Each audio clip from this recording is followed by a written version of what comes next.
보험금 전문가 올바듬 손해사정사입니다. 안녕하세요. 올바듬 염선무 손사입니다. 오늘은 얼마 전 새롭게 올바듬에 합류하신 황인규 파트너 손해사정사님을 모시고 인터뷰하는 시간을 가져보겠습니다. 황인규 손사님 반갑습니다. 네, 반갑습니다. 안녕하세요. 올해 12월부터 올바듬 손사에 같이 합류하게 된 육종 손해사정사 황인규라고 합니다. 손사님, 우선 업무 경력이 굉장히 기세요.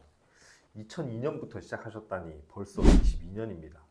강산이 2번 변하는 동안 손해사정 외길을 걸으셨다니 다른 걸 다 떠나서 일단 존경스럽습니다.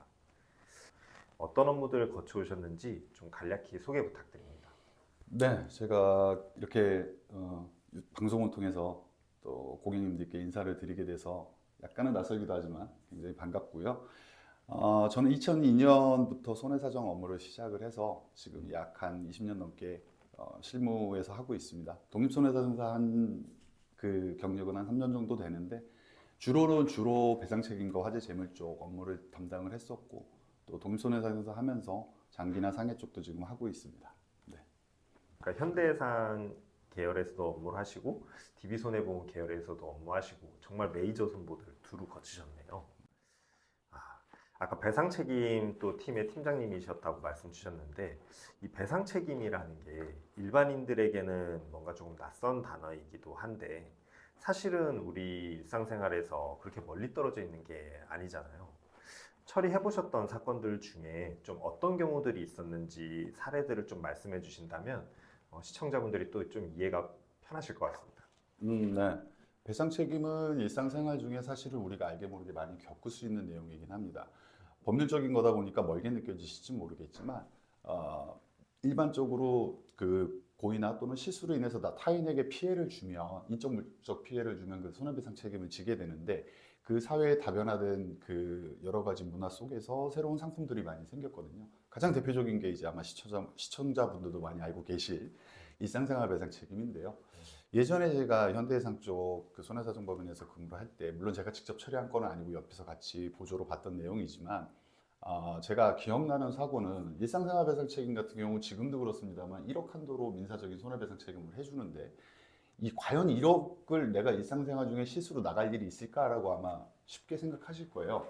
근데 그 사고 같은 경우는 아이들 셋이서 집 근처 그 고물상 옆에서 불장난을 하다가 그 불이 고물상에 옮겨 붙고 고물상을 전소하고 그 옆에 있던 공장까지 전소했던 사고거든요. 근데 공교롭게도 그 고물상하고 공장은 현대해상의 화재보험을 가입하고 있었습니다. 그래서 해당 공장들은 화재보험을 현대해상에서 보험금을 받았지만 불을 낸 아이들 3명에 관해서 결국은 구상권을 행사를 하게 됐고 근데 또 공교롭게 그 아이들 중에 한 명은 한 부모가 이 일상생활 배상 책임을 가입하고 있어서 그걸로 인해서 최종적으로 소송 가서 판결난 금액 인당 2억 5천씩 났는데 1억을 그 보험을 통해서 변제를 할 수 있었거든요. 이런 걸 보면서 이 보험 자체가 가입을 할 때는 큰 효용을 못 느끼셨겠지만 그 부모님들도 그 당시에 그렇게 말씀하셨던 게 기억됩니다. 이 보험이 이렇게 될 줄 몰랐는데 이렇게 큰 효용을 있을 줄 몰랐는데 이게 그만큼 실생활에 도움이 됐다는 거에 느끼시는 부분을 보면서 보험이라는 게 이렇게 경험을 안 해본 분들한테 꽤 멀게 느껴지고 어떤 때는 보험료가 낭비라고 느껴지실지 모르겠지만 이렇게 우리 가까이에 실제로 도움되는 그런 제도적 장치고 상품이구나 라고 느낄 수 있는 좋은 사례였지 않나 싶습니다. 그 새 아이들은 부모님한테 효도해야 되겠어요. 네. 그렇죠. 손해사정 사건이 사실 굉장히 말씀하신 것처럼 다양한 것 같아요. 좀 또 다른 사건 혹시 좀, 그러니까 지금 이제 아이들이 한 거를 부모의 배상 책임 보험으로 접수해 준다고 말씀하셨는데, 네. 이런 거 말고도 사실 배상 책임 보험이 뭐 영업 배상 책임 보험도 있잖아요. 제가 예전에 기억나는 거는 이제 영업배상 책임보험이나 아니면 장기화재보험에 가장 대표적으로 드는 게 시설소유자 특별약관이라고 있습니다. 주로 이제 음식점, 카페, 여러 시설물들을 운영을 하면서 시설상해 하자나 아니면 종업원분들의 과실로 인해서 다치는 사고를 해주는 건데 제가 기억이 나는 사고는 경기도 오산에 있는 모 칼국수 집이었어요. 항아리 칼국수 집이었는데 그 사고 내용이 뭐였냐면 종업원분이 카트라고 하죠. 요즘 그 식당 안에서 미는 워낙 그 음식들이 크거나 하면 항아리 칼국수를 큰 거를 가져가셨다가 좌식 테이블, 그러니까 앉아서 먹는 테이블 뒤에서 그 노토나 조중에 모두 놓치셨습니다.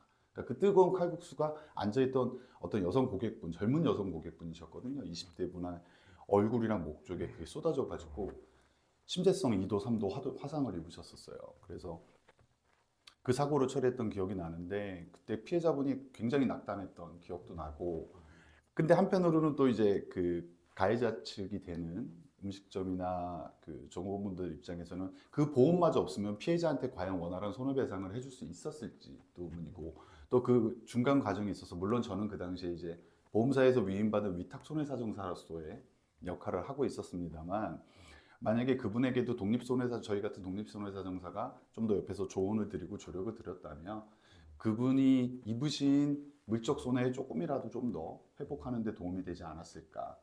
물론 마음의 상처를 완벽하게 치유하지 못했겠습니다만 그래도 회복하는 데 도움이 되지 않았을까라는 그런 아쉬움이 있던 그런 기억나는 사고였습니다. 맞아요. 그러니까 사실은 이런 거를 음식점에 배상해달라는 게 사실 서로 좀 굉장히 어렵고 민망하고 또 분쟁이 될 수가 네. 있는데, 이 식당들은 영업배상 책임보험 가입되어 있는 경우가 많고, 그렇다고 하면 식당 점주 입장에선 보험을 접수해주면 내 돈이 나가는 게 아니기 때문에 서로 이제 원만하게 조정이 될 수 있는 역할이 있는 거죠. 뭐 이런 거 말고도 뭐 키즈 카페에서 아이들이 다쳤다든지 굉장히 다양한 사례들이 있을 텐데요. 우리 황인규 손사님 이런 정말 많은 경험들 가지고 앞으로 우리 올바듬에서 많은 활동 좀 해주실 걸 굉장히 좀 기대하고 있습니다. 손해사정사의 도움이 필요하시다면 올바듬을 통해서 이 베테랑 황인규 손해사정사님을 만나보실 수 있으니 많은 관심 부탁드리고요. 또 상담을 받아보고 싶은 분들은 아래 댓글창 통해서 황인규 손사님과 상담하실 수 있는 경로가 안내되어 있으니 또 많은 관심 부탁드리겠습니다. 자, 마지막으로 한번 인사해 주시겠어요? 네, 제가 예전에 그 위탁손해사정사로서의 했던 경험과 역량을 바탕으로 해서 고객분들께서 본인들이 느끼기에 설령 사소한 사고라도 보험사고에 관해서 문의를 주시면 제가 가지고 있는 모든 지식과 경험과 연륜을 동원을 해서 고객분들께 도움이 될 수 있는, 하지만 그럼에도 불구하고 균형 잡히면서 보험사를 충분히 이해시키고 설득시킬 수 있는 올바른 보험금을 받을 수 있는 올바른 손해사정사가 되도록 노력하겠습니다. 감사합니다. 실손보험, 배상책임보험 등 경우에 따라서는 손해사정사를 무료로도 선임할 수 있다는 사실 알고 계셨나요? 이 부분 궁금하시다면 아래 영상을 누르셔서 확인해 보세요.